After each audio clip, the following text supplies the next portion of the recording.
Hey guys, welcome back to my channel. So I got a request to show how I buff and sand, my process. So I'm going to show you guys that.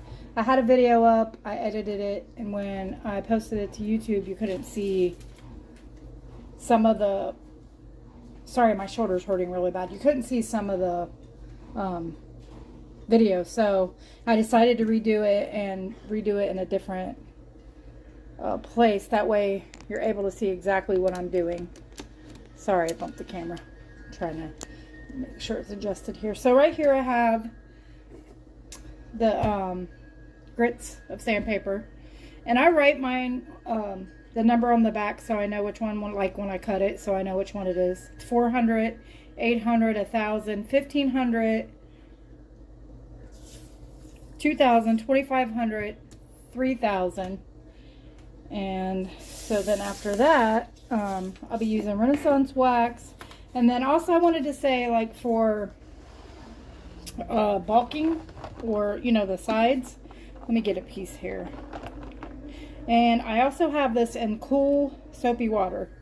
So say you have a big piece here on the side, or like a big bulk or a bulge on the side, you can use a heavy duty nail file, heavy textured nail file, to get that off. And that's what I do, so I'm not tearing up my finer grits or thicker grit sandpaper as fast. So that's what I use that for.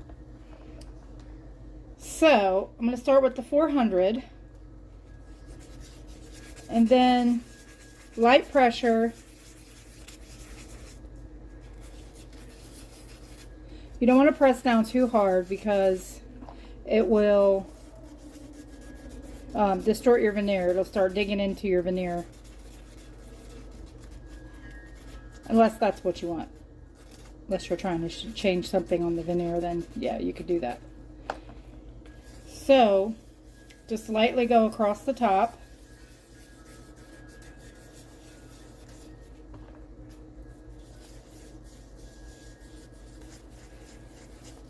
And then I like to round my edges, so I just do it at an angle.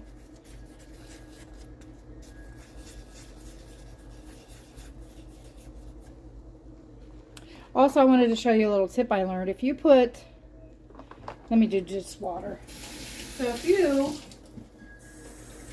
have some water like puddling across the top of it, you'll be able to see any imperfections, any indentations, cuts, anything like that. So that's what I do. I puddle water on top of it, and it lets me see where I need to sand.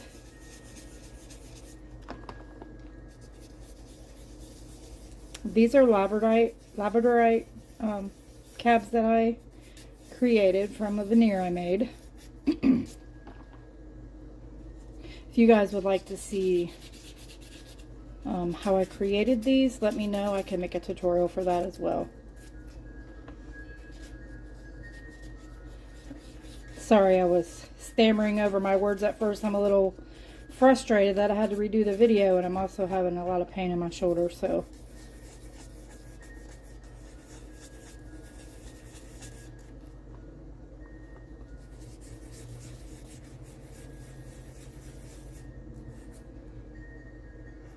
Okay, that looks really good. I've noticed that I don't always get my veneers when I burnish them. I don't always get them as flat and as smooth as I'd like. Especially when I'm doing it, like making something from like a cane or something, or, labradorite or whatever. It's hard. I've noticed that I don't get the slices even, so when I lay them on top of my backing or whatever I'm using, I don't get them flat and level that much, or as much as I'd like when I burnish them. So I end up having to rely on sandpaper to fix that issue for me. So this sandpaper that I'm using, the Fandeli sandpaper, it's wet dry, and it's also waterproof, so it lasts a really long time. I have pieces that I use for texturing, and of course, sandpaper pieces for sanding, and they just really last. So And it's not that expensive. I think I got the whole pack for maybe $10. I'll make sure I link it in the description box for you guys. So then, after the 400, like I said, I check it with the water.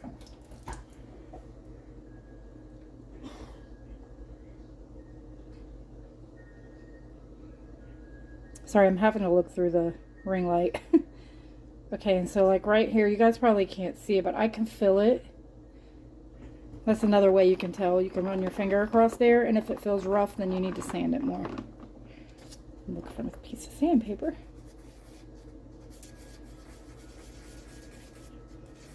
I do apologize that I put up the video and the link for it and then had to take it back down. I appreciate you guys being patient with me.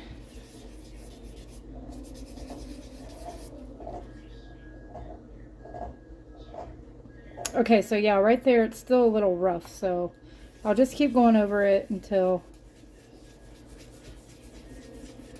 it smooths out. Now, if I know that I'm not going to use this for like a pendant or something, like if I'm going to use this solely as the piece and like I want the back to be nice, I'll sand it depending on what I did to the back. Now this one, I just use some scrap clay and then I put the piece of veneer over it, and I know I'm going to use this for a pendant, so I'm not worried about sanding the back of it.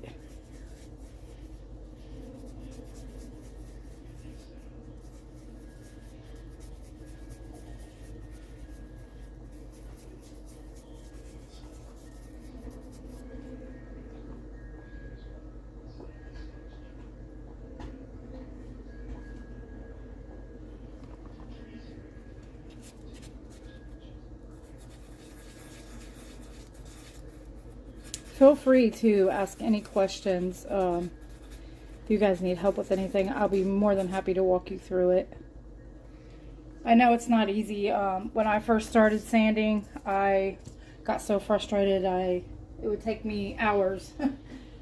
And I would spend a long time sanding. And my fiance, he does body work on cars. So, like, he went to school for it and stuff. So, he's really good at that kind of thing, like sanding and stuff. So, he showed me how to do it. He also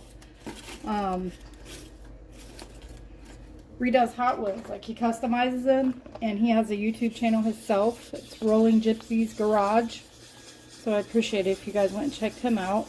So he just showed me like how to sand the correct way, and then also having the right equipment, like the right kind of sandpaper. I mean, yeah, any sandpaper will probably work. But if you have something that's waterproof and that's wet dry, that's going to last while you're trying to learn how to do it, that's going to really help you. So what he taught me was, like I said, you go across it lightly in small circles. And you don't want to start out with a really high grit sandpaper, like anything under 400, and really you could start at 600 if your pieces are smooth and you don't need to debulk or take any, fix any mistakes. Because the higher grit that you go, the more it's going to take off your veneer and it's going to cause gouges and stuff. So you're just going to spend more time trying to fix those gouges that you just made and the other things that you want to, smoothing and all of that. So just make sure you start out with something like 400 and above. You should be fine. And then, like I said, if you have things like you want to debulk something, or say on the side your veneer has like the little holes or it didn't quite smooth out, you can use this nail file to smooth it out. And that's what I do. Because like I said, I'm not the best at always getting my veneers smooth and flat. And then I sometimes, because I use a lot of molds and stuff, I don't always get those smooth and flat either, so I have to use the nail file to fix it, which is fine. Okay, so this 600 is from a different brand. It's not Fendelli. I think it's the Duralast Gold. They're okay. I wouldn't recommend it, to be honest. Doesn't work well for me, but I'm having to use it because this is all I have right now. And the reason why I wouldn't recommend it is because it's wet. It's wet dry, but it's not waterproof. They don't last that long.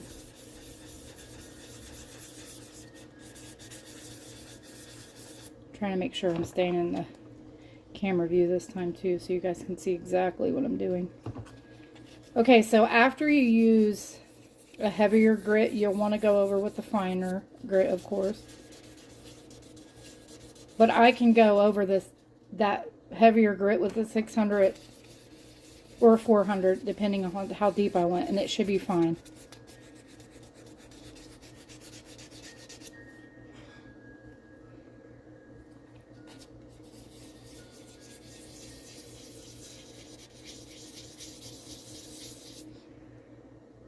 Okay, I'm not going to bore you guys with watching every single step. So what I'm going to do is I'll go ahead and continue the steps. The next is going to be 800 and so on. Like I said, it'll be 800, 1,000, 1,200, 1,500, 2,000, 2,500, then 3,000. And then I'll just fast forward through that part because I really want you guys to see exactly what I'm doing. And then I'll come back after that and we'll do the Renaissance wax. I'll show you how I buff it and finish it up that way. So we'll be back and I'll see you soon.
Okay, so now I'm back, and I'm going to run some water like I said. It helps me check it to make sure there's no, that looks really good. Okay, so then I like to make sure that I dry my hands really good and I dry the piece really good before I put on the Renaissance wax. So I'm just going to do that really quick. Let me make sure that the counter's dry. That's what that looks like. So we'll put the Renaissance wax on for 3 minutes. And really, you don't need a lot of this. All you need is like, I'll show you. My finger was kind of dry. Like, you can barely see it's on there, but you don't need very much. This stuff goes a long way. A little goes a long way, so we're good.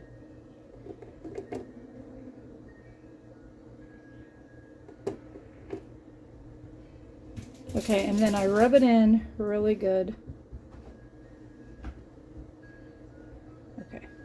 Okay, then I'll set a timer for 3 minutes and we'll be back. Okay guys, I'm back. So I do have one of those the bench buffing wheels, or the sanding wheels that's like sander on one side, buffer on the other. I don't use it because I haven't found the right type of wool that I want to go on the end of that. I need to find the kind that has like one stitch or no stitch or whatever it's called. It needs to be like muslin, but until I find that, this is what I do.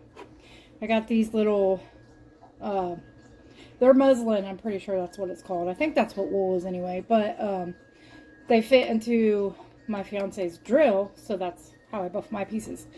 Now, I do use it at high power, so please forgive me for the noise. But if you do it this way, do not hold the buffer wheel onto your piece. It will burn it. You just want to bring the piece up to it and then like move your hand in a circular motion. That's what I do. Okay, so forgive me for the noise, guys. Here we go.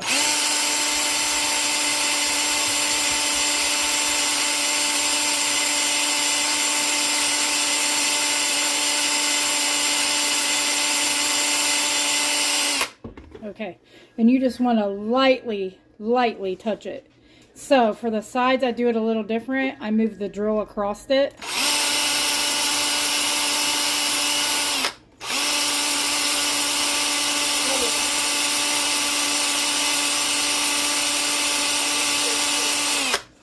Sorry about my dogs, guys. He wants to play with the drill. Okay, so I'm going to go across it one more time.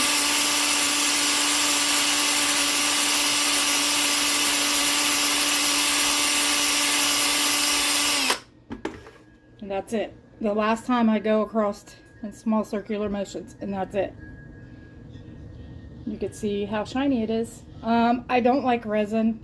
I've used it a few times. I just don't like using it, and I don't like the outcome. I'm not really good at using it. So this for me is the best way. I like the more natural kind of look anyway. So if you guys have any questions, please feel free to message me or leave them down in the comments. I will link the sandpaper and the Renaissance wax. I got them both from Amazon. If there's anything you guys would like to see me create, please let me know. I hope you guys have a great day. Thank you for supporting me. Please like, comment, subscribe, share, and also please visit my fiance's page. It's Rollin' Gypsies on YouTube. Have a great day. See you soon. Thank you.